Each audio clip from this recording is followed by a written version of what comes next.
Hello everyone, it's me. I know you're all excited, and I hope you all had a very Merry Christmas. I'm actually recording this on Christmas, and allow me to explain what this video is that took like 2 weeks to make. This is a sort of year in review of all the games that have been played, just kind of talking about my opinions on them, how much I like them, how much I didn't like them, that kind of thing. And I figured this is what I'll do to kind of end it off, really, and that's why I kind of stopped streaming for 2 weeks. So that's basically what this is. So let's get into it. So to start things off, we have the games that I used to stress test the setup, see if everything would work properly without any huge, massive issues.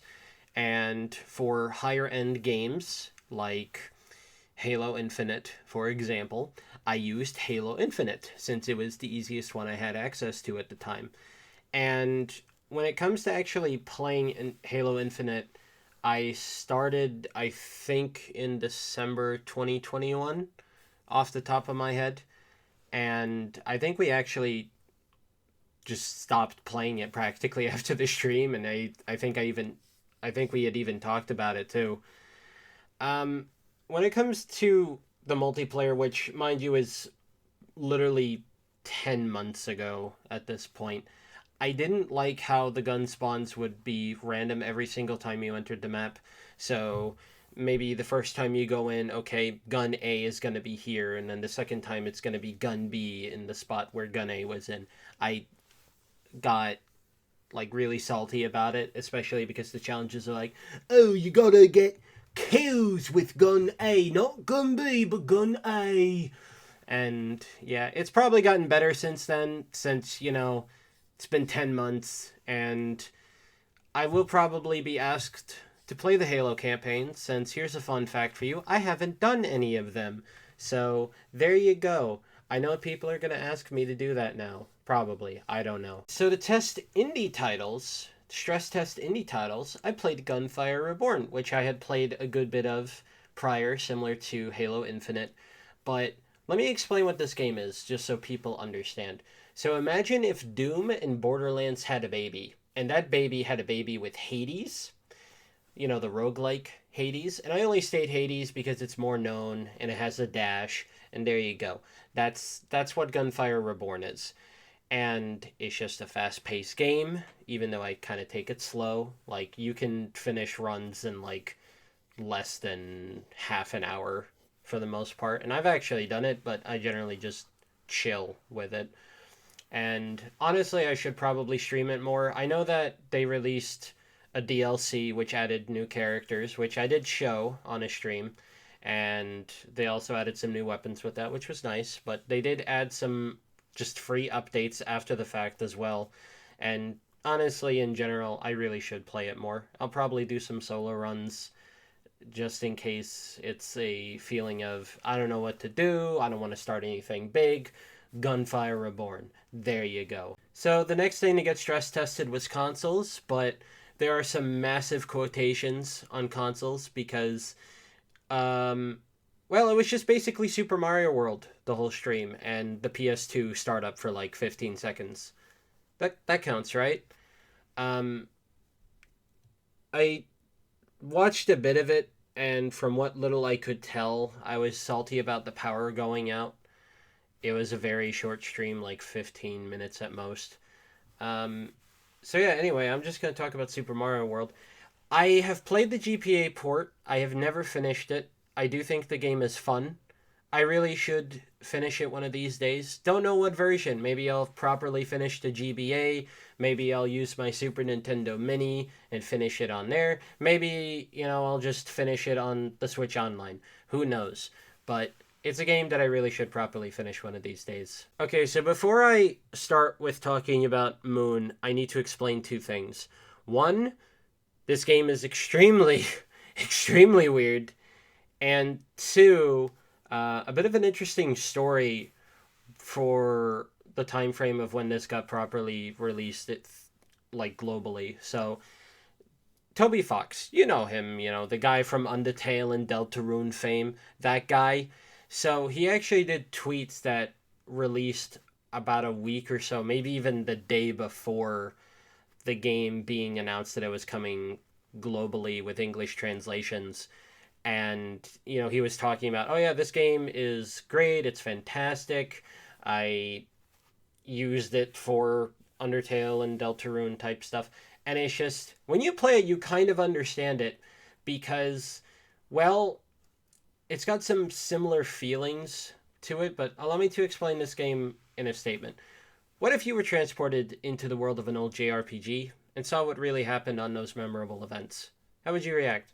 Um, that's probably not a great way of explaining this, but it is kind of like that at points where you're just like, oh yeah, here's the super armor, and then oh god, what do you mean? Oh Jesus Christ, what do you mean? That's actually what happened in comparison.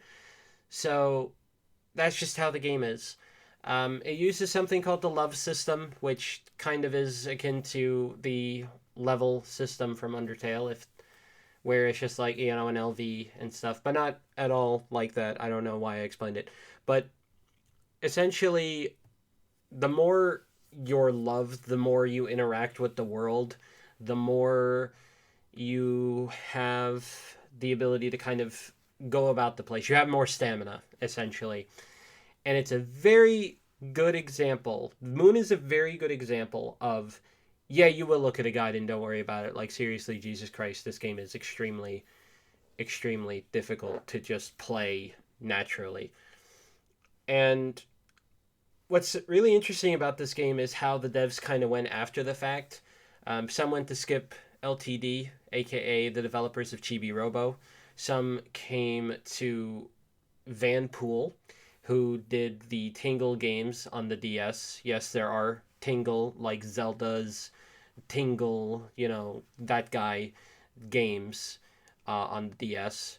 But they also did the Dylan Rolling Western games, which I have not played, but I really should at some point. But some also went to Punchline, who did Tulip, which feels like Moon, but also did Rule of Rose, which is such a 180, it's kind of not even funny. Like, I know such little about Rule of Rose, but I know enough to go, holy Jesus Christ, this is like actually not at all like Moon. So yeah, it's just kind of neat how that went. And when are we gonna have anything Chibi Robo? That's all I'm gonna say. It's been 200 billion years. Okay, so Roblox. Technically, I streamed it. I don't want to count it, but I did technically stream it. I did technically play it on stream, so it does count as something that was streamed this year. I liked it in the past. I don't think I really played enough to dictate if I still like it. It's one of those things of I really am not a fan of how it's being developed, if that makes sense. So it's difficult for me to say a lot of nice things about it because, good lord, it's kind of awkward. But yeah, Roblox. It's a game. There you go. Kirby and the Forgotten Land. I like Kirby. I like Kirby games. I like this. This is technically a little bit earlier than when it should be, but that's just because of the demo. Demo, played some other stuff, then I actually played it. Anyway, this is the good Kirby game on the Switch. And I state this because I played Star Allies on launch. I thought it was meh. I haven't touched it since. I know it's been updated. I still think it's meh. Just play Forgotten Land. Like, Jesus Christ, just play Forgotten Land. It's so much better. In regards to the 3D transition, I think it was good, honestly. They have technically done 3D in the past with Air Ride, which I will try to stream at some point, even if it's just for a day. I wonder how it's going to continue with said 3D transition. I hope for new copy abilities. I say new, but more just transferring some of the older ones to the 3D plane. I'm hoping for that. In regards to said copy abilities, we'll talk about the new ones. The gun is good. I like it. The upgrades for it are nice. I'll talk about that in a minute. Drill, I think, is kind of mediocre. And the reason I dictate this is because I really just wish they took Beast, or maybe it was Animal, from Squeak Squad. If anybody knows what I'm talking about. Why not just take that one? That has digging. It fits the theme a little bit. That's just my opinion. I think drill is just kind of meh. But in regards to the copy upgrade system, I think it's really fun. There's the swords whole deal with having like a side grade, which never stays because the rest of them just don't give a damn about it. But then it's just like you have fire, which goes into like you shoot meteors, and then you're a dragon. You get cutter, which just starts chucking out effing buzzsaws. It's the best one. Like, come on. Oh, I get to be a dragon. No, buzzsaws. It's it's so good. I love it. I think it's great. The mouthful mode is silly and dumb. Good dumb, but dumb. Especially the ending. Like that one's just very stupid. I'm not gonna spoil it, but it does involve mouthful mode, and it's stupid, but it's a good stupid. I do like the story as well. I like that they're not on Popstar. They're in a different area altogether. I like that the Beast Pack are what they are. I think they're fun. The fight with DDD, because of course DDD shows up, is solid. I'm probably spoiling the game. Then again, it's been out for like over half a year, so maybe it's fine. Um, I practically 100%ed the game as well. I did not grind fully upgraded copy abilities because F that. I'm not fully upgrading or fully collecting the statues because F that. But I think I did enough to classify as 100% completion for a sane human being. So yeah, play Kirby in the Forgotten Land. That's the final thing I'm gonna dictate. Good video game, play it, please. It's fun. Next, technicality wise, was Cow the Kangaroo Round 2, which is a 2002 PS2 game that I guess in the mid late 2010s was given a Steam port. It's kind of tough for me to talk about this game since I finished it in basically a day. Finished in quotations. I beat the ending, and that's how I dictate it's finished. I didn't 100% it. But I don't really know about it franchise wise. I know very little about it franchise wise. It's not like Crash with the amount of games Crash has, mind you, but it's more just this is, part of a series, and I don't know much about said series or franchise. Anyway, there was a new Cow the Kangaroo game that came out this year. Apparently, it wasn't great. I did play its demo. I did thought it was a bit floaty when I played said demo, but I don't know if it's like a reimagining or remake of the first game because Cow the Kangaroo Round 2 is the second one. I don't know if it's like new. I have no idea. All I know is within regards to Cow the Kangaroo Round 2, you're a kangaroo and you punch people. You got boxing gloves on your hands. You beat people up. You also roll. You glide. It's a fun time. It's not a bad platformer for what it is. Its controls are pretty decent. The price is cheap if you want to get into it. You can beat it in about 4 hours if you just play through the game. It's not bad, but overall, I don't really know what to state outside of I did generally enjoy it. I also don't remember very well if the controls were slightly floaty. I know it was with the new Cow Games demo, but I don't remember within regards to round two. All right, let me give a bit of context as to why I played the second game and not the first and stuff. So I played the original years ago through a rental, and I really liked it. It was weird, but I liked it. I bought it a few years back and properly finished it on a Twitch stream. And then to kind of keep consistency, I played the sequel here on YouTube. And what it is you play as a little humanoid character who is technically a chameleon, and they have a big, long tongue that you can use to grab enemies and throw them like projectiles, or you can use it to vault yourself up. And that's what this game is. It's a weird, funky little Nintendo 64 game that you can beat in a couple of hours. 100%ing it, maybe that's a different story, but you can finish it in a couple of hours. And it's fun. That's the basis of it. It's one of those weird 64 titles that I actually do kind of hope gets put on the Nintendo 64 Online, which I will be talking about later since I did stream that. But yeah, it's not bad. It's weird, but it's fun. Dota 2. Man, how do I start with this? I think I started actually playing it in 2012 or 13, but it's like it's been on and off since then.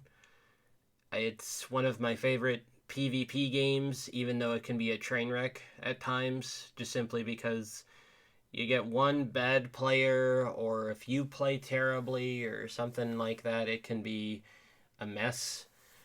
Um, in regards to actual like future stream based stuff, there's a new hero coming out. Their name is Muerta, and to give a visual explanation on what they're visually supposed to be, imagine a gunslinger with a Dia de los Muertos aesthetic. It just looks so good. She looks so good. I'm gonna actually probably do a stream of just me reading the patch notes when she comes out. I really pray it's gonna be on a night that I can stream for 4 hours, because if not, I'm gonna cry because I'll have to delay it. I do really want to actually stream it more often, though, just simply because I like playing it. But I don't enjoy doing it solo because of the kind of genre that it is. The only issue is that other games are more viable to play with friends. You know, it's one of those games that's just very difficult to play at times, but I do like playing it. Okay, so Bug Fables: The Everlasting Sapling. Paper Mario, I'm just gonna hypothetical backtrack a bit. Paper Mario's original trilogy, I dictate as very, very good. The latter trilogy, not really. Origami King, I heard, is okay, but we're not going to talk about that right now. But this is a spiritual sequel to the original trilogy, or at the very least, the first two games. I still think Super Paper Mario is good. But anyway, this is a bit of a weird game when it comes to me and actually having played it. So there was a demo that was on the Kickstarter, or the Kickstarter-esque site that it first was on, and I'd actually recorded myself going through that and never uploaded that footage. But then when the game properly came out, I heard that there was some awkward funk that the publishers were doing. Like the publishers were very bad, so I didn't actually go out and buy it then. But when I heard that it was getting a physical release, I was like, yeah, okay, I think it's resolved at this point. I'm gonna buy it. You know, I have to get this. I have to get the B plush. I have to get the plush of V. I have to. Um, you got a really nice story with it. You know, little bugs in a big world. It's basically in the backyard of hypothetically a deserted house, or maybe it's just a used house and the family is away. I don't really know, but it just works really well. The music's solid. It's just really nice in general. There is a bit of a meta to it, just simply because of how the party is, but at the same time, the Paper Mario games have that as well, as do basically a lot of RPGs. It can get cheese heavy with this game's meta, though, so yeah, but at the same time, I think Paper Mario is like that as well. Honestly speaking, I do recommend this game a crap ton. I heard that they're gonna do another game in the setting, like a prequel, but I think that's just massive rumors, and just take it with a massive grain of salt. Honestly, just really solid.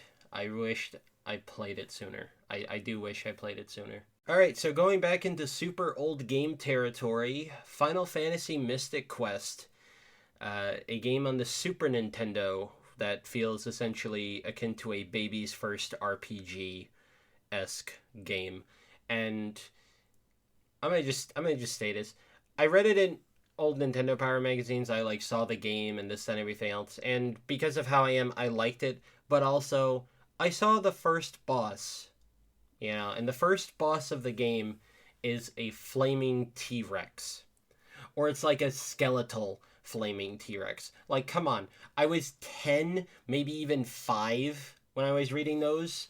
I was just like, look at this. You know, this is a very good reason to buy the game. I get to fight a flaming T-Rex that's probably skeletal, and I should probably look at a picture when I dictate this. But it's like, who cares? It's a T-Rex and it's on fire. That's amazing. All that said, though, the game is not like a 10 out of 10 or anything like that. It's not a Chrono Trigger. It's not an Earthbound. It's not a Super Mario RPG. It's not the worst thing by far, but it's not any of those. But at the same time, I'm still actually really sad that my cartridge was busted. To give a bit of context, I did not own this game when I was a kid. I bought it, I think, in 2019 at a retro game store. And what ended up happening is when I got home, I and played it, I found out that its save wouldn't work, but I just assumed, oh, I'm just an idiot. I found out, like, basically when I was streaming, oh, the save just doesn't work at all. And I found out that on cartridges, yeah, you can actually lose the ability to save type deal with old cartridges, which is a sucky thing about playing games physically. So I had to emulate the rest of it, which I try to avoid nowadays because, you know, I have a capture card, but it really does suck, honestly, that it happened. I'm still sad about it. Um, in regards to other Final Fantasy games, because I know someone's going to ask, I will probably play some of them. I don't know which ones. It's very up in the air. It's very, you know, I have no idea. I still want to play 7, but the rest of them I'm not entirely sure. So there you go. Spin-offs are a different category. Like mainline, I'm not entirely sure, but I will do Final Fantasy spin-offs because I like the spin-offs more. There you go. I said it. Get owned, Final Fantasy. You bad. Okay, Super Mario 3D World and Bowser's Fury. Mario is a good franchise. I wrote this down, but to be fair, what the F can I say about Mario games? You know, it's the Mario games are good. There you go. It's like the Kirby thing. Mario is good. Kirby is good. There you go. I'm going to start with 3D World. I practically finished it. Okay, I did like practically every level outside of the last two. You know, I was basically done. You know, I'm sad that I couldn't finish it. If it wasn't for the fact that I wanted to just kind of continue on and stuff, and was also just, if it wasn't for the other fact that I just was too stubborn to actually grab a frickin' power up, I probably could have finished it. Maybe. I don't know. But maybe at one point I'll pop up my Wii U version and finish that. I have no idea. That said, the Switch port showcases very well that a lot of the Wii U gimmicky stuff was stupid, by like a lot. That said, the DS also has some of that, but it's fine because it's a handheld and not, you know, a freaking funky, weird, awkward console. So, yeah. Bowser's Fury, we'll move on to that. Bowser's Fury is pretty solid. I wouldn't say it's enough to dictate you should buy the game again just for Bowser's Fury, but it's solid. Um, I like the story of it. The music mellow but nice. The Bowser fights are interesting. But with all this stated, I do actually hope we get a new Mario game, no matter if it's just a 2D or a 2.5D or a 3D. Like we're gonna ignore, you know, the 3D World Bowser's Fury thing. We're gonna ignore Mario 35, which is dead, and everyone's sad about that. Odyssey came out in 2017. You know, this is now the end of 2022 and we still don't have a new one. You know, it's really awkward, Nintendo. Like, people just want a new Mario game. We don't need Pokemon every single year. We don't. Like, just a Mario game every couple of years and we'll be okay with that. Though that said, you know, can you get Square Enix to stop making NFTs or stop selling their IPs for NFT money to port Super Mario RPG to the to the Switch Online, please, or just effing do anything with it. Like, come on, you know. I'm starting to feel like that we're gonna get freaking Geno and Mallow NFTs, and everyone's gonna start crying. Please, just do something good with Mario, but put it on the Switch Online. That's all I'm begging you. Please. Okay, Ico, however you're supposed to say it. Um, God, how do I start with this? Oh, I know. This is by the company that did Shadow of the Colossus. You're probably wondering, why have I not heard of this for the most part? The answer is because the US box art is really bad, but also the game is basically escort mission the video game for about 85 to 90% of its playtime. I'm not joking when I say that. It's it's kind of painful. It really is. It's not the worst game I've played this year. It's really not. That goes to one that I'm going to talk about later, but it's definitely one that is very disappointing. A part of me is just like, a remake could probably fix this game. It could fix the issues I have with this game. But at the same time, I know it's not going to get one because it's not going to sell well. But then it's also just like, how would you remake this? Akin to how the Shadow of the Colossus one was done. You know, it's super hard to do that.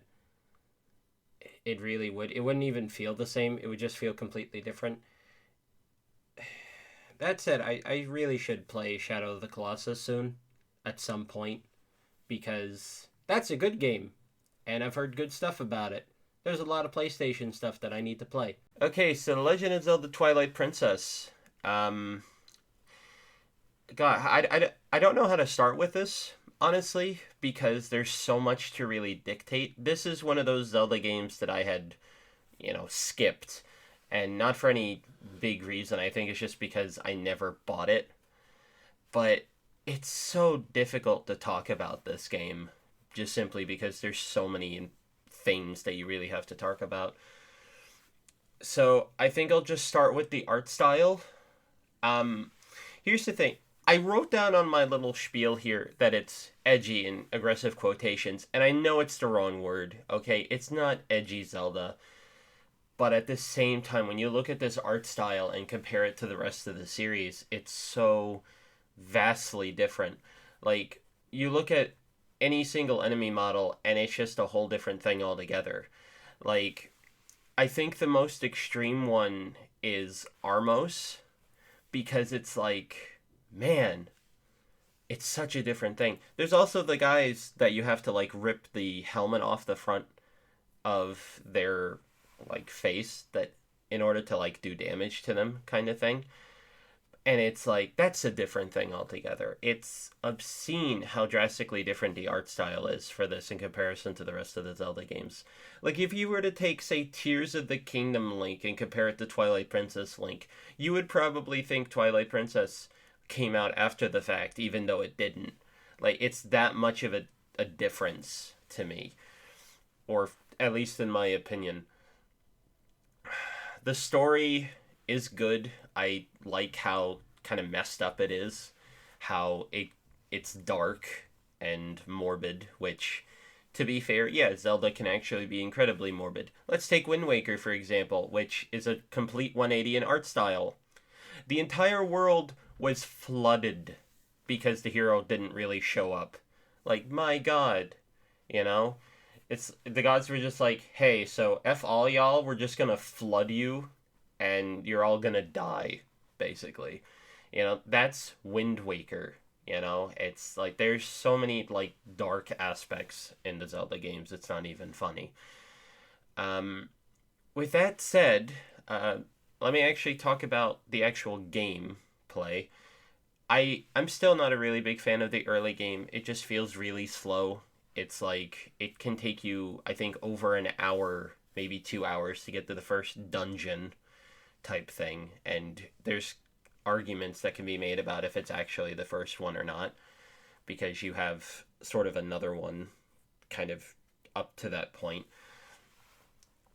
There's just a lot of tutorial as well, and sometimes it's just kind of annoying. Like, hey, we are going to have you learn how to use the slingshot before you ever get to use a sword in this game. why? Um, but it's also just like sword tutorial, slingshot tutorial, horse tutorial, wolf link tutorial.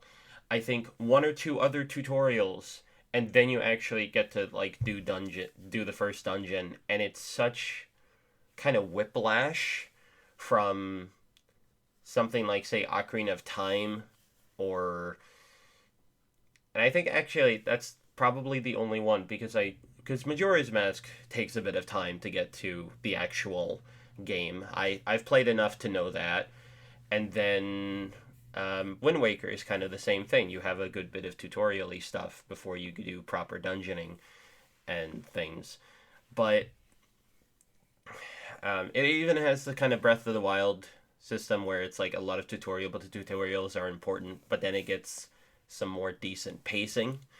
But the early parts do drag. The mid section, I think, is very consistent, and by the end, it's fast enough. I would say it's more just kind of focusing in on yeah, we don't have any more general tutorials. Don't worry about it. Just focus on this.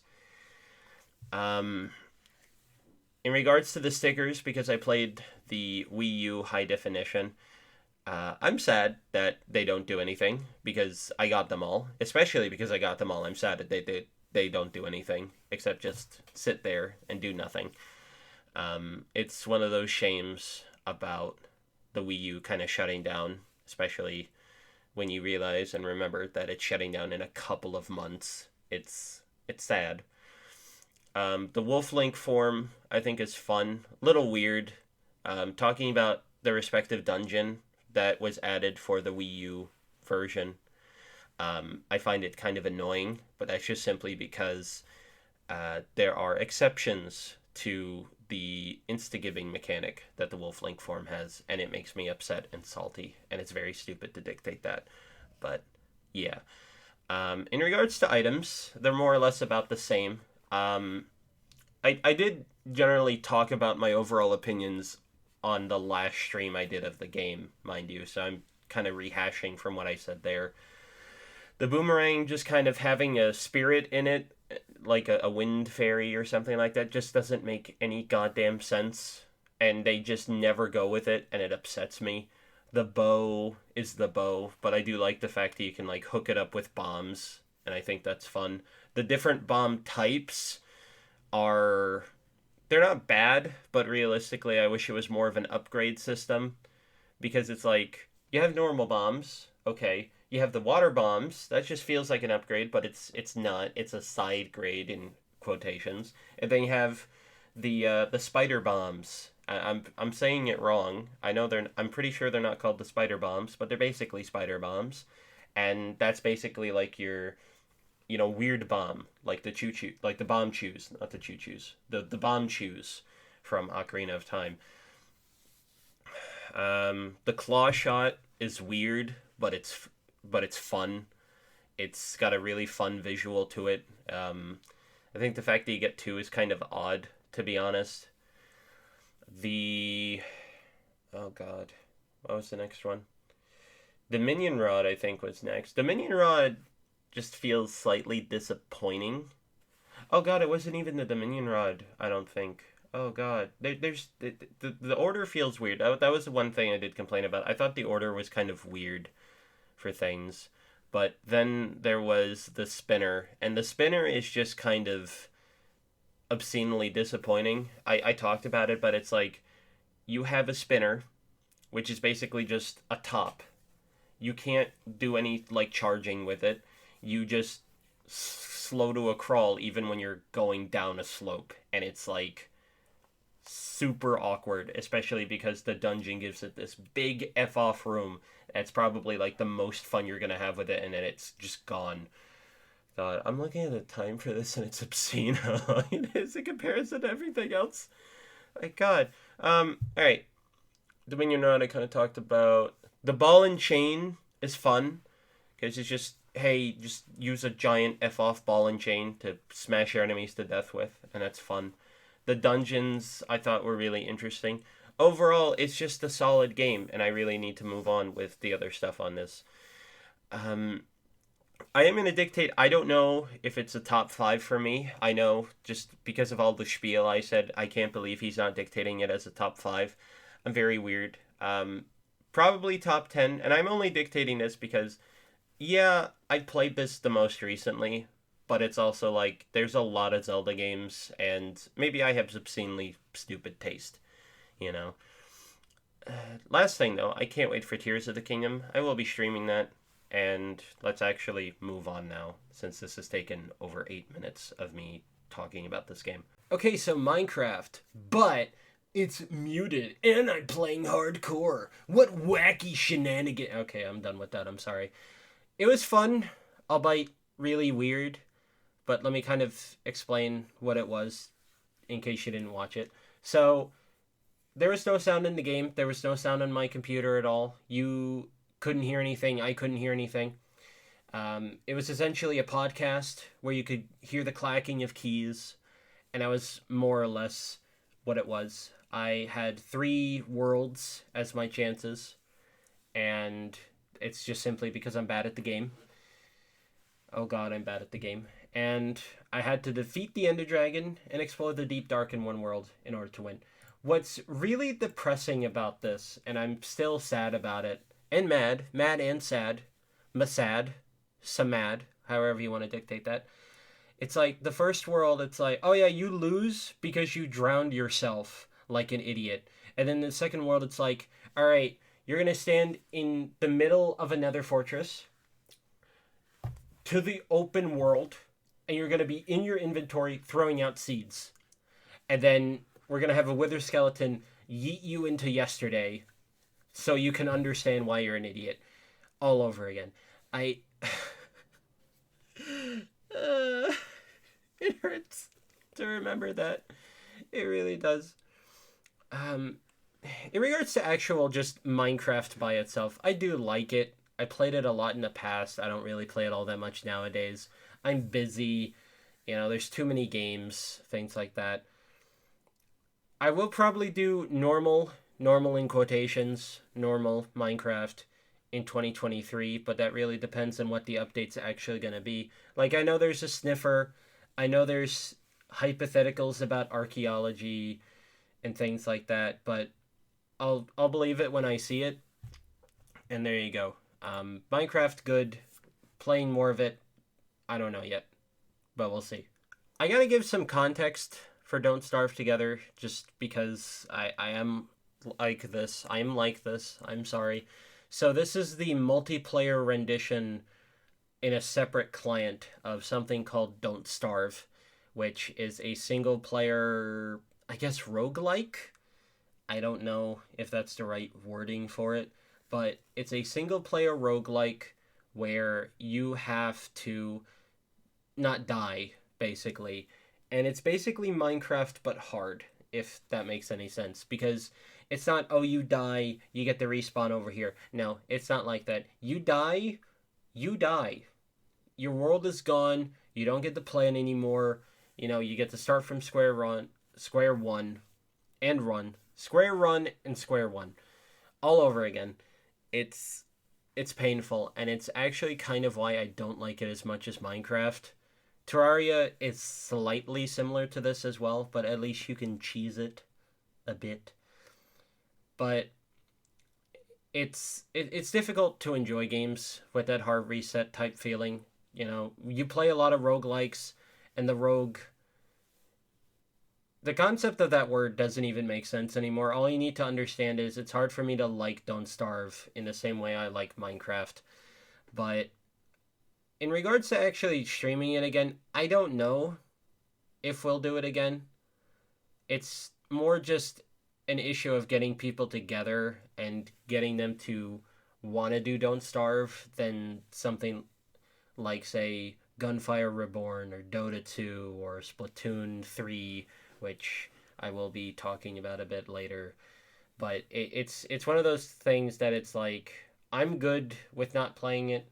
I do like the game, it's just difficult for me to play it. Okay, so I don't know what to classify this as, so I just classify it as watching blinds. It's not me staring at blinds, even though that's kind of what you think it is. Maybe I'll do that as a meme video. No, I won't. But it's basically me watching something like, say, a Nintendo Direct or the Game Awards, and I'm not seeing chat that whole time, and then maybe I watch it through again and see the chat, and there you go. Um, I'm not gonna do another Game Awards. They're too long. I'm sorry, but I will keep doing the watching blinds just simply because it's kind of fun. It's enjoyable. It's it's an interesting experience for me. You know, it's akin to just watching fun videos with you guys, but you can't see anything that, or I can't see what you say until it's been watched through once, kind of thing. And then I go through a super long gibberish spiel of everything that you guys commented for the most part. And there you go. We'll keep doing them. It really all depends on when and how they come out. Okay, Fantasy Star Online 2, the game that took over a month and a half, but to be fair, it's an MMORPG. But it's why I don't play MMORPGs these days, because I really don't have time for them, and they're time consuming, you know? It's it's also to an extent why I don't do JRPGs or try to avoid doing them on stream, which is why I get such a massive backlog, because I like playing them, but it's just time and anyway. I actually wanted to play PSO2 when it got ported to the West some years back, and I never did, which says a lot about me in that sense, though you kind of knew that from the games that are on this list and how this is all being spoken. There's just too many characters in this game, I think. There's just way too goddamn many. It's like, here's character A, character B, character C, blah, blah, blah, blah, blah, character Z, character A, B, character A, C, and so on and so forth. Like, shut up. Get out of here. We don't need 100,000 characters. Go away. Um, with that said, I hate that a very specific character was super important to the plot. It upsets me by a lot. I really do. It's ugh. Um, with all this stated, there is technically two PSO2s. There are two of them. There's PSO2 and there's PSO2 New Genesis. Okay. Discount Optimus Prime may return for a run of New Genesis. I might do that. Just kind of continuing off of that one little bit, like the first original stream. But not until 2024 at the earliest. And even then, I'll probably expand the MMORPG ban to like 2025. I have no idea. It, I don't know. You know, Discount Optimus Prime, beautiful man. Everybody loves him. But I do not like Fantasy Star Online 2. MMOs, go away. That stated, the normal Fantasy Star games, I at least want to actually play, because why not at some point? But when that'll be, I have no idea. It's all up in the air right now. The Splatoon-a-thon, you're a squid now, you're a kid now. Okay. I like Splatoon. There you go. Fun IP, new IP, weird IP. It's not even new, it's like 7 years old. Doesn't matter. Starting with Splatoon 1. I originally beat it with the right stick controls for turning the camera, because trying to use motion controls on the Wii U pad was a pain in the dick to me when I was younger. I didn't like it. So actually doing it with motion controls, it's doable. You know, I was able to do it. You know, I did good. Hooray for me. Story wise, it's not bad. And that's basically all I can kind of dictate with that one. Just simply because it's been a while and I can't remember all that much. Moving on to 2. The change to the upgrade system I thought was kind of 50-50. Just simply because it's very annoying at times. And in a way, I think it actually got worse because now you have to hunt for the Sardinium, which is not fun. It's very, very annoying because it's like, oh, you gotta get the Sardinium and you gotta get all these eggs in order to make the gun move at a Mach 10 firing rate, especially because they make the gun innately shoot slower. In a way, it's actually worse than the original game. It's crazy to say that out loud, but yeah, it's like it got better, but it also got worse. Octo expansion is still very good, even some years later. I say some years. It's like 4 years. God damn. It came out in 2018, if I remember off the top of my head. But I am just gonna dictate this. I will try to do more marathon. I can speak. I'm keeping that in. It's fine. I will try to do more marathon stuff in the future. What exactly, however, is tough to say, just simply because depending on game length and whatnot, it could be difficult to kind of marathon multiple games together. But yeah, um, play Splatoon 3. I'll kind of go more in depth when I actually get to that, but play Splatoon 3. There you go. Kirby's Dream Buffet. It's like Fall Guys, but Kirby, which means it's infinitely better than Fall Guys. Okay, being serious now. It's difficult to actually play the game at this current point or even at all. It's kind of the issue with anything regarding like Kirby spin-offs and things like that because it just kind of is. Like I'll kind of go into more depth of this with Kirby Fighters 2 when I get to that, but overall it's just difficult to play it. If it gets a new proper update, I'll stream it, but right now it's just hard to play just out of the blue right now. Um I like it. Don't get me wrong. I did spend about $5 for it, but that's also because I had so many gold points saved up. But actually trying to play it right now is kind of impossible, but that's just because Splatoon 3 is out, this is out, blah blah blah. It's one of those games that's fun, but not fun to the extreme. I don't know. It's fun.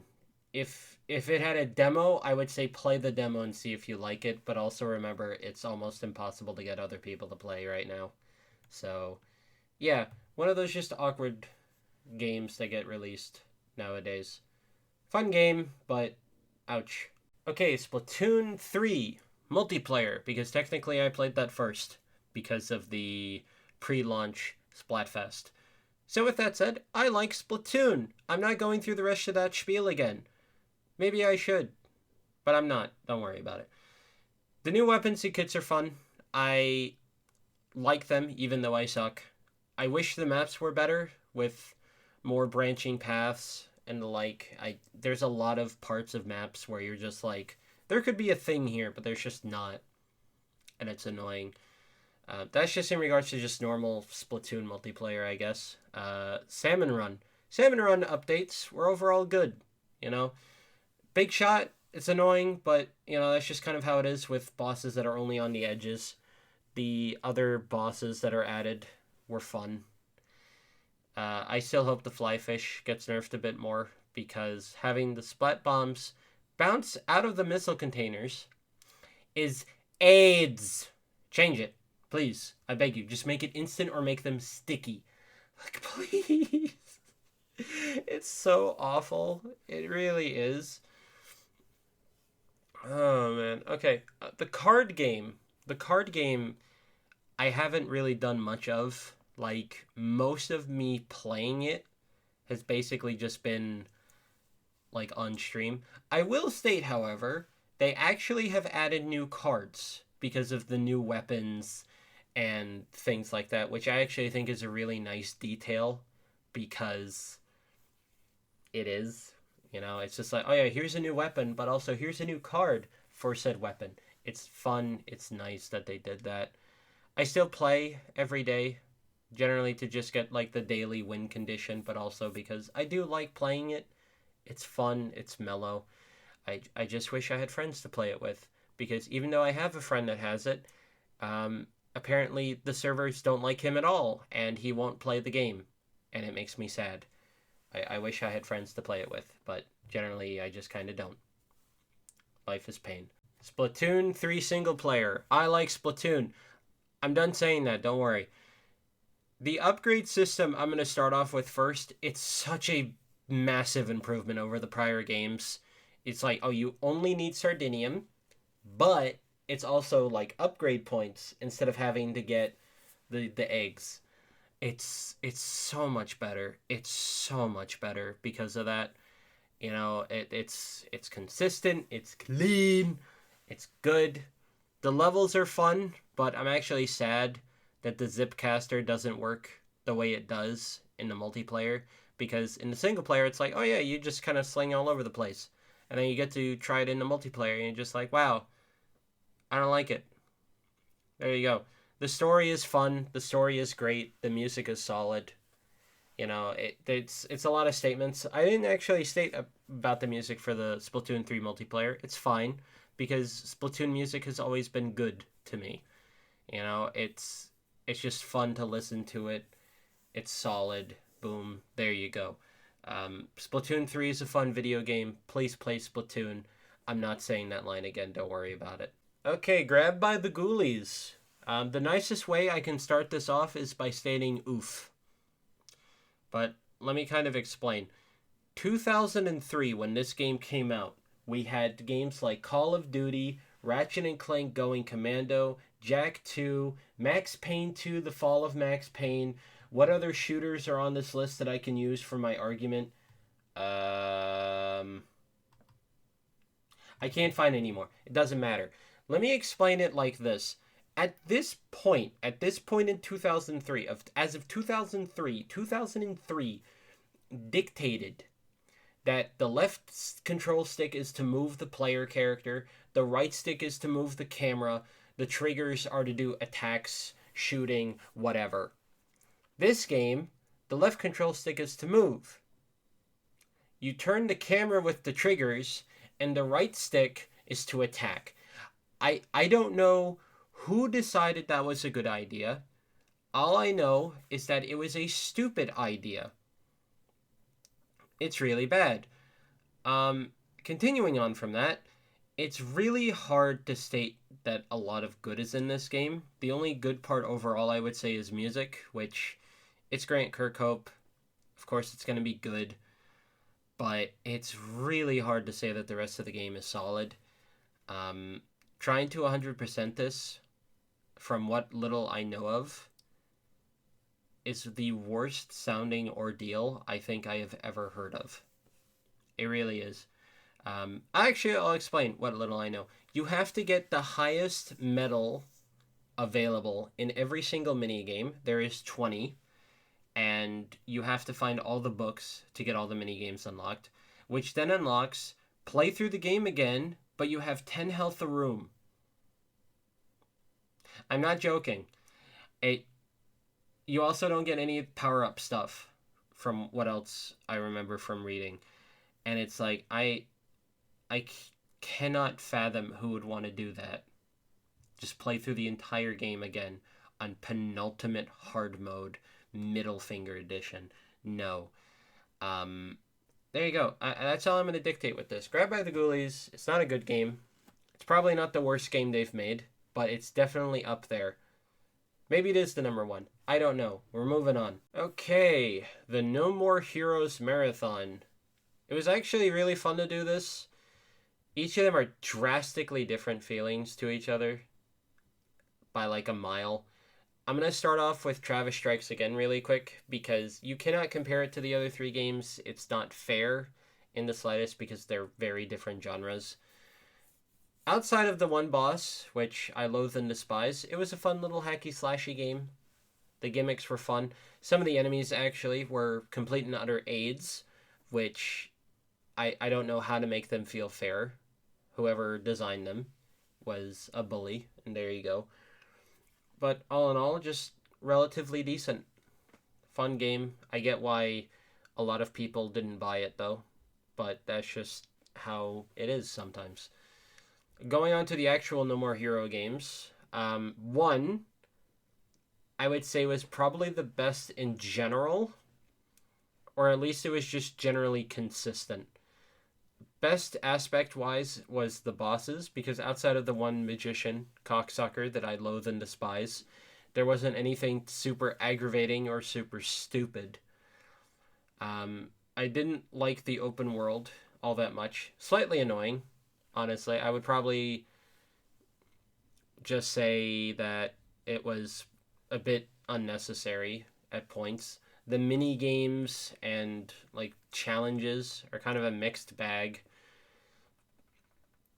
but it was just more like, okay, this is annoying, but this is easy, but overall it's just generally consistent is No More Heroes 1. No More Heroes 1 is generally consistent. There you go.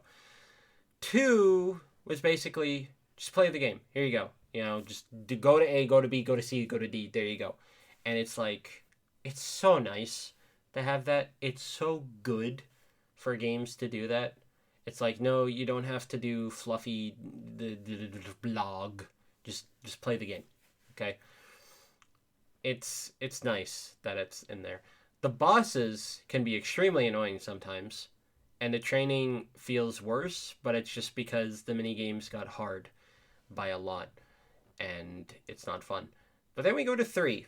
No More Heroes 3 feels unfinished. Is that fair to say? Like, there's actual parts of the map you never go to or you never do anything. It felt off. The upgrade system was kind of downgraded. It's like, it just feels unfinished. I think it was dictated that it was unfinished too, but I'm not entirely sure. I could be getting my sources off. But as stated, like I did with Splatoonathon, I will try to do more marathon stuff. What exactly? No idea. But there you go. Kirby Fighters 2, aka Kirby Smash Brothers Edition, the second time round. The story I think is pretty decent for what it is. It's not bad. It's just very good at what it is. It's basically Meta Knight and King DDD have teamed up. Kill them. There you go. That's the story. That's all you need to know. The wrestler copy ability, which is actually unique to this game, is fun. I don't know how to actually do anything with it, but it's fun. But with that stated, this kind of has an issue with Dream Buffet, which is it's very difficult and or impossible to get games. But even more so with this, because this released good couple years ago and people have moved on to other games, or maybe just Dream Buffet in general. I don't know. But I had like one multiplayer game at all, and then basically nothing, which is super awkward. We basically had to do hosted lobbies for the rest of them. I am going to dictate this again. I don't hate the Kirby spin-offs. I don't think I actually stated that, but I don't hate the Kirby spin-offs. I really don't. I just don't buy them at all. Like, I bought the Monster Hunter-y one that was done for the 3DS. I know it got ported to the Switch, but I never delved into it on its Switch version. I downloaded it. I liked it. It was fun. But other Kirby spin-off sort of digital only titles, that's the words I'm trying to use, not really my cup of tea. So, yeah. I don't hate the games. It's just very difficult to invest purchasing them, especially years after the fact. Not a bad game though. It's just a case of server problems and lack of players. What's a fun way to experience my job in a video game? Night of the Consumers. That said, my job is easier though. It's not as bad as it can get in Night of the Consumers. People aren't stupid or just aggravating stupid. It's just like, hey, I don't know where to go. But that's for different reasons with my place of work. But anyway, it's actually very easy to cheese this game once you realize how to cheese it. Basically, do almost everything in each individual box and then do them one after another, and there you go. Um, that stated, this was kind of like my Halloween and my only really, truly, properly spooky game for October because Grab by the Ghoulies didn't count, Kirby Fighters 2 didn't count, and No More Heroes Marathon definitely didn't count. I will try to give it more of a spook focus 2023 and on, just simply because it wasn't very spooky to begin with. Grab by the Ghoulies isn't a very scary game. It is, but for not it's not for the same reasons. Super Smash Brothers Brawl, or at least more specifically, the Subspace Emissary. It's actually really hard to come back to the older Smash games, if that makes sense. I think it's just because they do get cleaner to play as they go on. Even if Brawl felt like a downgrade, it was in a way difficult for me to go back to Melee after Brawl. But the kids feel off sometimes. Like, I think it was either Fox or Falco, but the deflector shield got changed on them, and it was just like, what? What do you mean? It was so weird seeing that because it's like that's not normal. It's so weird. It's so off. I get why a lot of people don't like it as much as say Melee or basically any of the other ones. But it was a fun trip down memory lane, seeing the old crappy levels that I made and seeing all the weird other stuff that the game dictated and entailed. It was fun. It was an enjoyable experience. Maybe I'll do it again for another game of this caliber, but honestly, I'm not really sure. We'll find out. Next up, there was a demo of sorts, a very early access style demo, which it was glitchy, but yeah. Scrap Story Paper Prelude. So, you know how I really liked Bug Fables? Because it was a sort of Paper Mario spiritual sequel? Guess what? So is this! I love it. It's fun. It's weird. It's got a nice, cute art style. The combat system is different in a good way. I'm excited for this to get a proper release. Apparently, it'll be soon, but I'm not sure, so I'm not going to say anything regarding that. As stated, the demo is definitely glitchy, but to be fair, it's a very basic demo. It gives you enough of a rundown on how the game works to understand it, and I think that's all you really need. I would try it, but give it a grain of salt.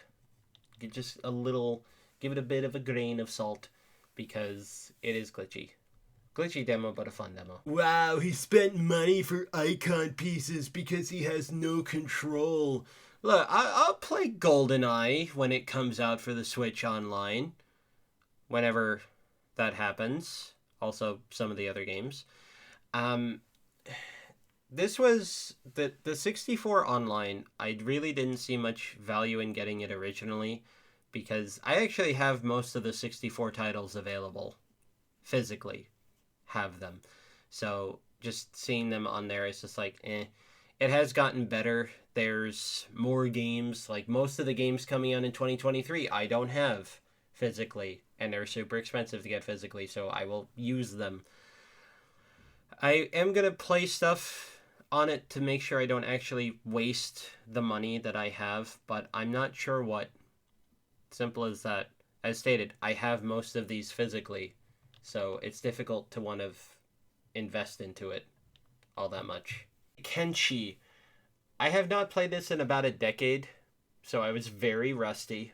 I was very terrible at this, but it definitely got better graphically. It looks so much cleaner than what it used to, but the difficulty went up as well. It's insane. I do think it's fun. Probably not gonna do it again. I'm just kind of an idiot with it, but also Dwarf Fortress, but also I'm an idiot. I don't know how I should or would play this again too, to be fair. Just no idea on how I should do it. But yeah, fun game.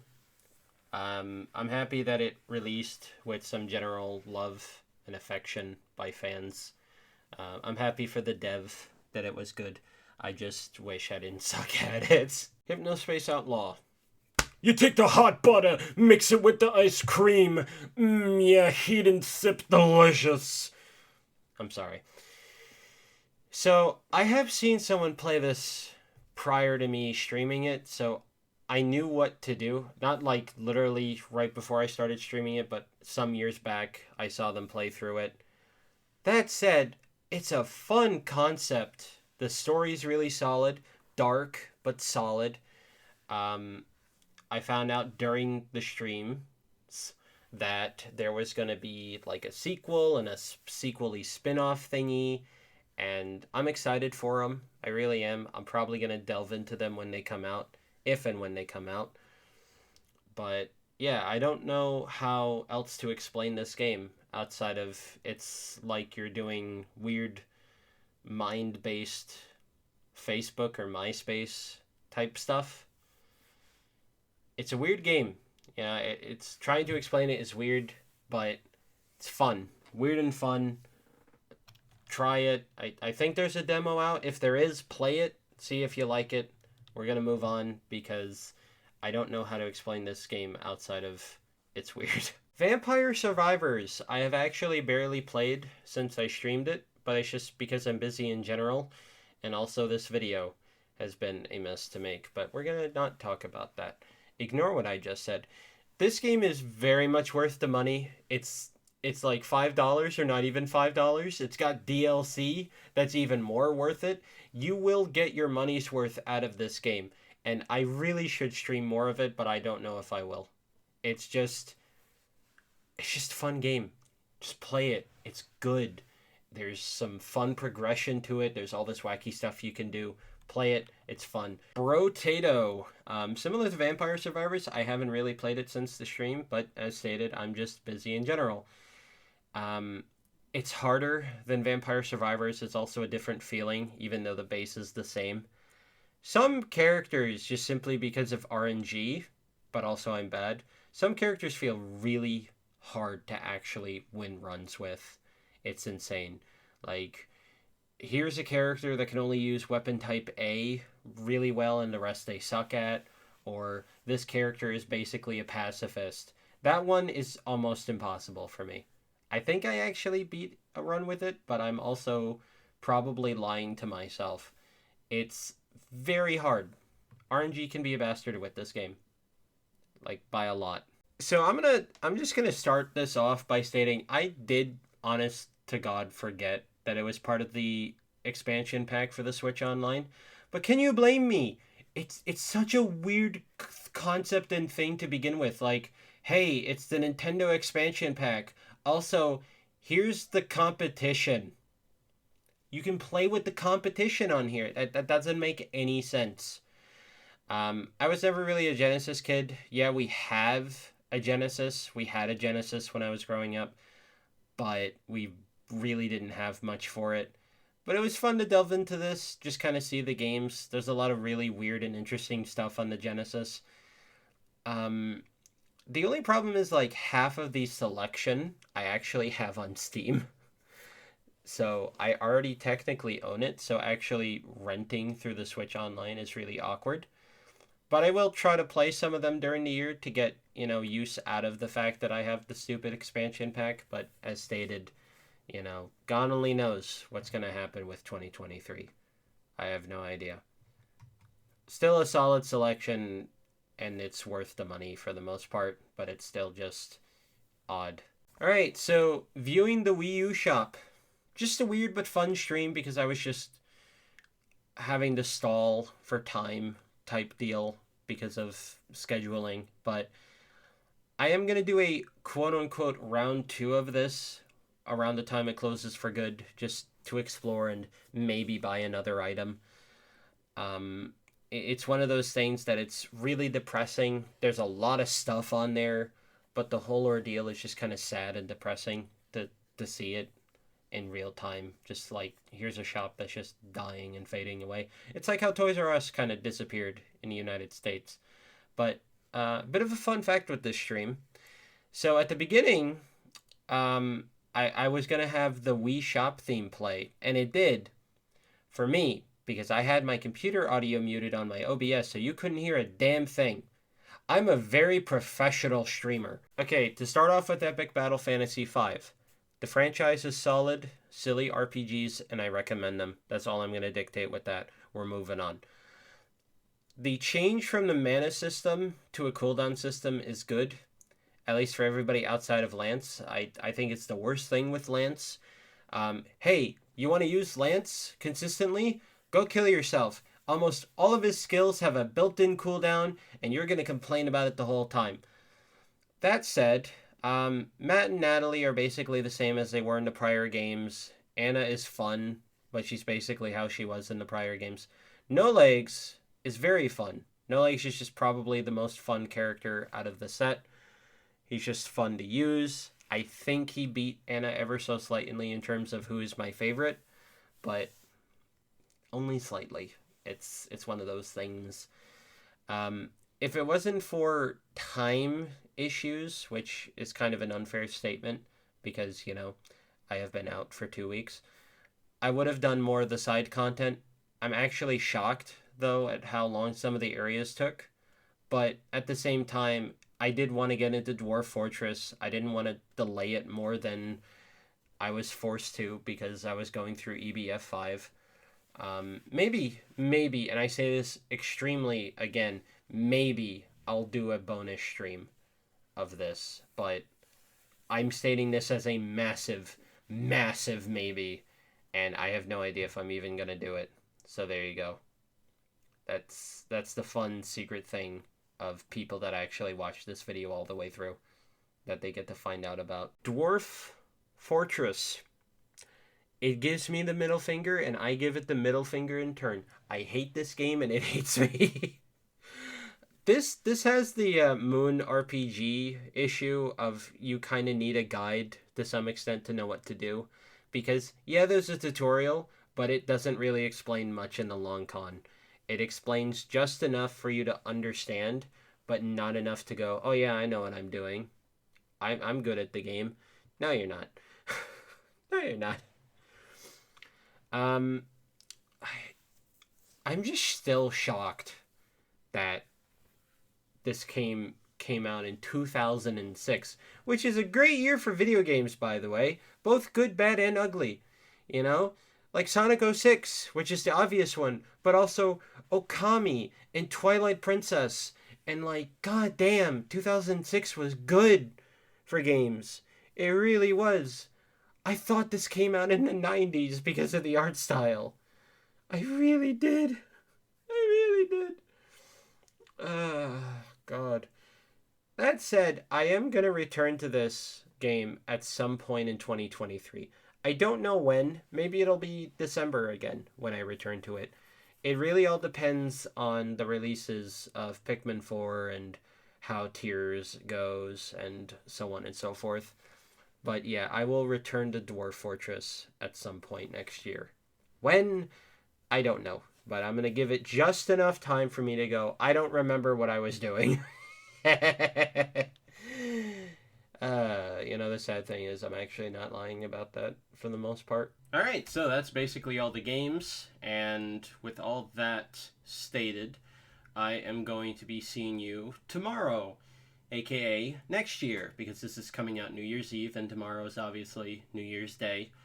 And, well, as a small spoiler, I will be doing a pseudo Q&A-esque thing tomorrow, because why not? Just kind of easing back into getting used to being on camera again kind of thing.